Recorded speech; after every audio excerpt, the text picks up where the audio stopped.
नमस्कार दोस्तों। तो हमने अभी पिछले अध्याय में अध्ययन किया था पौरव का, और उसमें ये बता दिया था कि अगली डायनेस्टी जो उत्तराखंड पर रूल करेगी वो होगी कार्तिकेयपुर यानी कत्यूरी के नाम से। तो कार्तिकेयपुर साम्राज्य के बारे में हम अध्ययन कर रहे थे, जिसका हमने समय पीरियड बताया था 725 ईस्वी के बाद।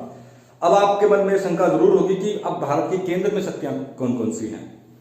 निश्चित तौर पर केंद्र में अब कन्नौज को लेकर के स्ट्रगल चलने वाला है, और तब तक कन्नौज की लड़ाई चलती है तब तक उत्तराखंड में कार्तिकेयपुर के नाम से एक नया वंश अपने आप को मजबूत करने में लगा हुआ है। अब ज्यादातर केंद्रीय शक्ति का ध्यान उत्तराखंड की तरफ नहीं है, और उत्तराखंड में जब तक कन्नौज यशोवर्मन के अधीन था तब तक यशोवर्मन ने उत्तराखंड को अपने अधीन बना रखा था। लेकिन कल्लड़ की राजतरंगिणी में यह स्पष्ट तौर पर लिखा है कि ललितादित्य ने, जो कश्मीर के राजा है, उन्होंने यशोवर्मन को कन्नौज से खदेड़ दिया यानी हरा दिया। जैसे ही कन्नौज कमजोर पड़ा वैसे ही उसके अधीन राज्य चलाने वाले ये कार्तिकेयपुर के राजा बसंत देव ने उनकी पराधीनता को हटा दिया और उत्तराखंड में नया राजवंश स्थापित कर दिया। हम कत्यूरी राजवंश को ही उत्तराखंड की पहली राजनीतिक और वास्तविक शक्ति मानते हैं, क्योंकि यहीं से हमें जानकारी के ज्यादा स्रोत प्राप्त होते हैं। कत्यूरियों को उत्तराखंड का स्वर्णिम काल भी कहा जाता है। न सिर्फ उस दौर में उत्तराखंड संपन्न था, बल्कि उत्तराखंड के जितने भी मंदिर आपको मिलेंगे, बद्रीनाथ से लेकर के केदारनाथ, और उसके अतिरिक्त बैजनाथ, द्वाराहाट, जो जागेश्वर, जहां पर उत्तराखंड का सबसे बड़ा मंदिर समूह है, ये सारे जहां पर आपको प्राप्त होते हैं, ये सब कत्यूरियों की वजह से, ये कत्यूरियों की देन है। इसलिए इसको उत्तराखंड की कला का भी स्वर्णिम काल कहेंगे। और साथ ही साथ ये वो दौर भी था जब शंकराचार्य जी भी पूरे भारत में हिंदू धर्म के पुनरुत्थान की तरफ कार्य कर रहे थे। इस वजह से ये काल स्वर्णिम काल बन गया। अब इस काल में न सिर्फ मंदिरों का निर्माण हुआ, अब आपके सामने ये स्पष्ट तौर पर यह बताना जरूरी होगा कि जब पौरव 725 में निपट गए तब कत्यूरी आए। अब उस कत्यूरी के टाइम पीरियड के दौरान ही आपको कंफ्यूजन होगा कि आप तो चंदों का भी इतिहास यहीं से पढ़ते हैं, मगर चंदों से पहले कत्यूरियों को क्यों पढ़ा जा रहा है। और फिर कत्यूरों में हम कार्तिकेयपुर के राजाओं का तो पढ़ते हैं, मगर कत्यूर राजा कौन थे ये समझ में नहीं आता। यही कंफ्यूजन अब हम यहां से दूर करना चाहते हैं। उत्तराखंड के इतिहास में आप वहीं पर उलझते जाता है कि ये गद्दियां कैसे कैसे रूल कर रही थी। हम आपको वही बताना चाहते हैं ताकि ये कंफ्यूजन कभी बने ही ना। देखिए, सन 725 में उत्तराखंड के नॉर्थ में जहां बद्रीनाथ है, चमोली में, उसके पास में ही हमें कुछ अभिलेख प्राप्त हो जाते हैं। वो अभिलेख एक्चुअली 5 अभिलेख कुल हमें प्राप्त हुए, और एक शिलालेख। 5 अभिलेख जो थे वो तांबे के एक मोहर जैसी टाइप की थी, चौकोर उसमें थे, जिसको हम ताम्रपत्र कहते हैं। 5 हमें ताम्रपत्र प्राप्त हुए और एक शिलालेख। उस शिलालेख में अपने सारे राजाओं का जिक्र इन कत्यूरियों ने किया, इसीलिए हमें स्पष्ट जानकारी इनकी प्राप्त हो गई। और हमने कहा यही है वही जो ऐतिहासिक राजवंश है, क्योंकि कुड़ुंदों की जानकारी तो मात्र सिक्कों से प्राप्त हुई थी और कुछ ऐतिहासिक ग्रंथ जो बहुत ही पुराने थे, जिनके ऊपर तिथि क्रम ना होने की वजह से हम सवाल उठाते हैं। तिथि क्रम तो यहां भी पता नहीं चल पा रहा है, मगर अनुमान है कि ये सन 725 के बाद ही थे, क्योंकि यशोवर्मन को तभी खदेड़ा गया है, और उससे पहले केंद्रीय शक्ति उत्तराखंड पर किसी को इंडिपेंडेंट रूल नहीं करने देगी। और इनके जो ताम्र अभिलेख है ना, वो भी उसी टाइम पीरियड की, लगभग तिथि क्रम तो नहीं लिखा मगर व्याख्या वैसे ही करते हैं। कई लोग मानते हैं कि ये एक शालिवाहन राजा थे, वो इसके संस्थापक थे, उनकी वजह से ऐसा हुआ, क्योंकि इनके कई सूर्य को अर्पित मंदिर नजर आते हैं द्वाराहाट में, कटारमल में। कुछ लोग मानते हैं कि ये शक और कुषाण ही थे जो पहले से ही रूल कर रहे थे। कुषाण तो पहले से ही थे ना, उन्हीं के सामंत रहे होंगे। लेकिन जो मैं मानता हूं, मैं तो यही मानता हूं कि यशोवर्मन के ही ये सामंत थे, कन्नौज के राजा के। और ललितादित्य के अटैक के बाद ही कन्नौज कमजोर हुआ और इनको एक अवसर प्राप्त हो गया उत्तराखंड पर अपने राज्य को स्थापित करने का। ये 5 कौन से ताम्र अभिलेख हैं भाई, जो अपने बारे में ही जानकारी प्रदान कर रहे हैं, और इस समय चंद कहां पर है, डिस्कस करते हैं। जो 5 हमें अभिलेख मिले हैं उसमें से 5 ताम्र हैं और एक शिलालेख है। शिलालेख बागेश्वर में मिला। 5 अभिलेख मिलते हैं हमें, ज्यादातर मिलते हैं पांडुकेश्वर में। ये पांडुकेश्वर कहां पर है? पांडुकेश्वर एक्चुअल में बद्रीनाथ के पास है जोशीमठ। जोशीमठ के निकट कार्तिकेयपुर है जो इनकी राजधानी है। उसी के पड़ोस में एक जगह है पांडुकेश्वर। आप जब बद्रीनाथ देखेंगे भूगोल में भी तो पांडुकेश्वर भी आपको नजर आएगा। वहां से इनके ताम्र अभिलेख मिले, जिसमें 2 अभिलेख तो प्राप्त हुए हैं ललित सूर नाम के कत्यूरी राजा के। एक मिला है देसठ राज और पद्मदेव का, और एक सुभिक्ष राज का। एक हमें ताम्र अभिलेख मिला है बालेश्वर से, यह चंपावत में, समझ रहे आप। और जो एक शिलालेख है ना बड़ा वाला, वो भूदेव का है। अभी डिस्कस करेंगे इनके बारे में। ओपनिंग करते हैं बसंत देव से। बसंत देव ही वो राजा है जिसने मैखुरी राजा यशोवर्मन की निपटते उत्तराखंड को स्वतंत्र कर दिया। बसंत देव का कोई अभिलेख नहीं है, लेकिन बसंत देव का नाम सबसे ऊपर है। भूदेव ने जो शिलालेख लिखा है ना बागेश्वर में, उसमें टॉप पर नाम है बसंत देव का, यानी कि वही संस्थापक है और वही हमारी सारी कहानियों का सूत्रधार है, वही इस वंश का संस्थापक है। तो देखिए, इनके ज्यादातर राजा अपने आप को परम भट्टारक महाराजाधिराज की उपाधि दे रहे हैं। ऐसा आपको भारत के इतिहास में चालुक्य राजाओं के ऊपर भी मिलेगा, वो भी ज्यादातर परम भट्टारक महाराजाधिराज की उपाधि धारण करते थे। महाराजा की उपाधि आमतौर पर उस समय पर सामंत धारण किया करते थे। सामंत किसी केंद्रीय शक्ति के अधीन किसी राज्य को चलाने वाले शासक। और महाराजाधिराज की उपाधि अधिकतर वो धारण किया करते थे जो वास्तविक संस्थापक थे, इंडिपेंडेंट। जैसा आपने गुप्तों में पढ़ा था, श्रीगुप्त और घटोत्कच ने महाराज की उपाधि धारण की थी, लेकिन चंद्रगुप्त प्रथम ने महाराजाधिराज की उपाधि धारण की। इसीलिए हम वास्तविक संस्थापक चंद्रगुप्त प्रथम को मानते हैं। वैसे ही इन लोगों ने उपाधि धारण की परम भट्टारक महाराजाधिराज की, बसंत देव ने।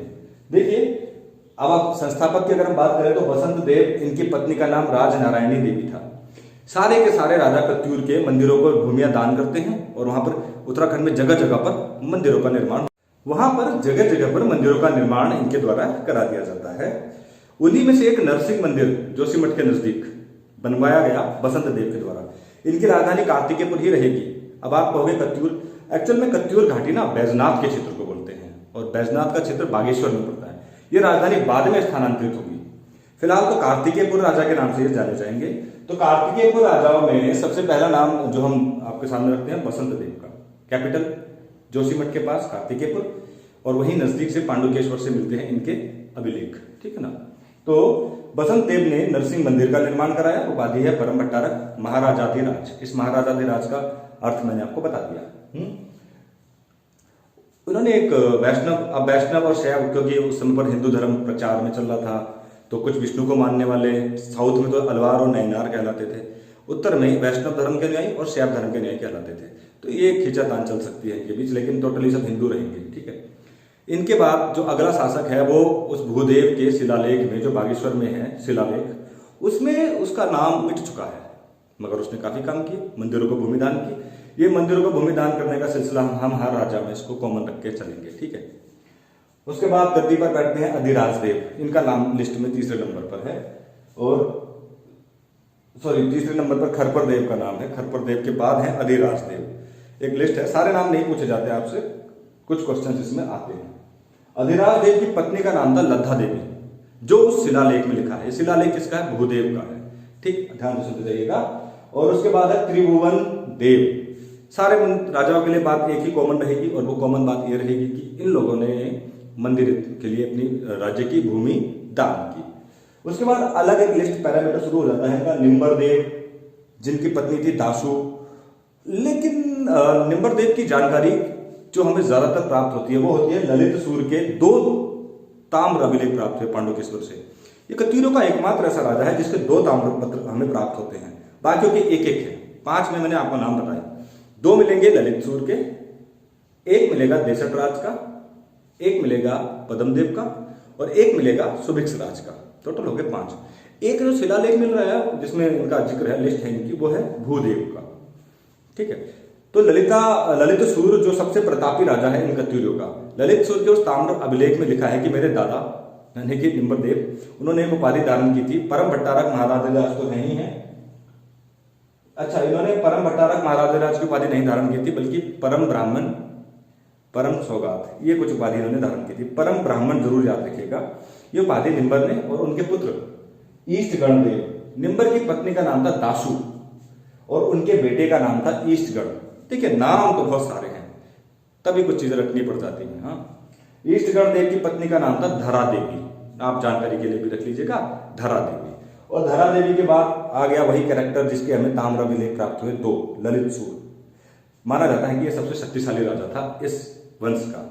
अच्छा, ललित सूर की पत्नी का नाम था लया देवी या क्षमा देवी, ठीक, ये आप जानकारी जरूर रखिएगा। इसका पुत्र था भूदेव। ललित सूर और उसके पिता ईष्टगण देव, इन दोनों ने ना परम ब्राह्मण की उपाधियां भी ली। परम महाराजाधिराज परम भट्टारक की उपाधियों के साथ परम ब्राह्मण की उपाधि भी इन्होंने ली। उसके बाद उसका पुत्र है भूदेव। ये भूदेव वही है जिसका हमें शिलालेख प्राप्त होता है। इसने एक अन्य उपाधि भी ले ली। बताइए, इन उपाधियों से बड़ा परेशान है। इसने उपाधि ली बुद्ध क्षमा श्रवण की, यानी कि बौद्ध धर्म वालों को भगा दिया। बौद्ध धर्म का एक दुश्मन बन के आया। बौद्ध धर्म को नष्ट करने वाला ही कहेंगे जिसने इस तरह की उपाधि ली हो, बुद्ध क्षमा श्रवण की। तो भूदेव के बारे में आपको बता दूं मैं, इसने बौद्ध मतों को नष्ट करके अपने हिंदू मंदिरों का निर्माण कराया। ये उनका दुश्मन। उसके बाद सलोड़ादित्य है, जिसकी पत्नी का नाम है सिंधवती। ये वंश में खत्म हुआ। देखिए, निम्बर से यही कार्तिकेयपुर के अन्य राजा भी यहाँ पर दिख रहे हैं। और उसके बाद दूसरा पैरामीटर शुरू हो जाता है सलोड़ादित्य का, जो यहाँ पर अब खत्म हो गया। नया दौर शुरू होगा इच्छक देव का। इच्छक देव की पत्नी का नाम है सिंधु देवी। इतनी ही जानकारी इसकी रखिएगा आप। उसके बाद अगला रूलर है देशक देव, जिसकी पत्नी का नाम है पज्जल देवी। अब देशक देव का तो एक ताम्र अभिलेख हमें मिला, मैं डिस्कस भी कर चुका हूं। अच्छा, देशक देव के उस ताम्र अभिलेख से मुझे प्राप्त हुआ, इसने एक विजयेश्वर मंदिर बनवाया था। नोट कर लीजिएगा, विजयेश्वर मंदिर का निर्माण। पिछली बार के क्वेश्चंस में ये आ गया कि पद्म देव, जो इसका बेटा है देशक देवराज का, उसको बद्रीनाथ मंदिर को भूमि किसने दान की? तो अपने कार्यकाल के 25वें वर्ष के दौरान ना पद्म देव ने भूमि दान की थी बद्रीनाथ मंदिर को, जो वहीं पर है, जोशीमठ के निकट। ये क्वेश्चन जरूर इंपोर्टेंट बना था, पिछली बार एग्जाम में आया था। तो ये विजयेश्वर मंदिर इसके पिताजी का था, जो इन्होंने बनवाया था देशक देव। ठीक है ना, पत्यूरी राजा भूमि दान मंदिरों के लिए करते आए हैं, बता दिया है। और अंतिम जो लिस्ट में नाम है ना, वो है सुभिक्ष राज का। सुभिक्ष राज का ही इस लिस्ट में अंतिम नाम है। कंफ्यूजिंग तो ये है कि जब राजधानी कार्तिकेयपुर थी तो इन्हीं लोगों के नाम आते हैं, और जब राजधानी ट्रांसफर हुई बैजनाथ की तरफ यानी कत्यूर घाटी में, तो संस्थापक बोला गया आसंती देव को। अब आसंती देव उसके संस्थापक थे, तो सुभिक्ष राज अंतिम कैसे हुए या उसके बाद क्या हुआ? ये तो अलग अलग सवाल इसमें खड़े होते हैं। एक मिथ्या ये कहती है कि नरसिंह देव ने ही राजधानी को ट्रांसफर किया। वो कहीं शिकार पर गए थे, और जब वो शिकार को गए थे तो एक ब्राह्मण उनके दरबार में आया भिक्षा मांगने। तो उनको कहा गया राजा भी शिकार पर हैं, थोड़ी देर बाद आएंगे। वो भिक्षु जो है वहाँ पर उनके दरबार पर, जहाँ पर वो खुद सोते थे राजा नरसिंह देव, वहाँ पर सो गया। ये देखकर जब वापस शिकार करके आए तो बहुत गुस्सा हुए नरसिंह देव। उन्होंने उस भिक्षु को, जो ब्राह्मण था, उसके ऊपर तलवार चला दी, तो उनके हाथ से खून की जगह पर दूध निकलने लगा। वो बड़ा पछतावा हुआ। इतना पछतावा हुआ कि उन्होंने अपनी राजधानी को ही ट्रांसफर कर दिया, मैं यहाँ पर रह नहीं सकता। ऐसा माना गया कि वो जो ब्राह्मण आए थे वो शिव जी के अवतार थे, और शिव जी को तो बहुत मानते थे। तो एक बड़ी ट्रेजेडी उस दौर की घटी। लेकिन फिलहाल इस पर मिथ्या बनी रहेगी। लेकिन अगर आयोग आपसे सवाल पूछता है तो आसंती देव को ही सही आंसर माना जाता है। इस हिसाब से देखा जाए तो कार्तिकेयपुर साम्राज्य यहीं तक था। इसके बाद कत्यूरियों ने राज किया। कत्यूरी डिवाइडेड थे, अभी उसका हम अलग से वीडियो बना देते हैं। अगली वीडियो में हम बात करेंगे कत्यूरी राजाओं की। तो फिलहाल अब आप सोच रहे होंगे कि चंद कहाँ पर है। चंद उस समय पर एक सामंत है, इन्हीं के अंडर में रूल कर रहे हैं, छोटे से राज्य चंपावत पर। ओपनिंग में शुरुआत में वो इन्हीं के अधीन रहे, कत्यूरियों के। तो चंद इनके सामंत हैं, अभी छोटे से साम्राज्य पर रूल कर रहे हैं। हालांकि वो उसकी स्थापना हो चुकी है चंद वंश की, मगर अभी वो बेचारे महाराजा है, महाराजाधिराज नहीं है। तो इंतजार करिएगा, अगला चैप्टर में कत्यूरी और उसके बाद ही बात होगी चंद।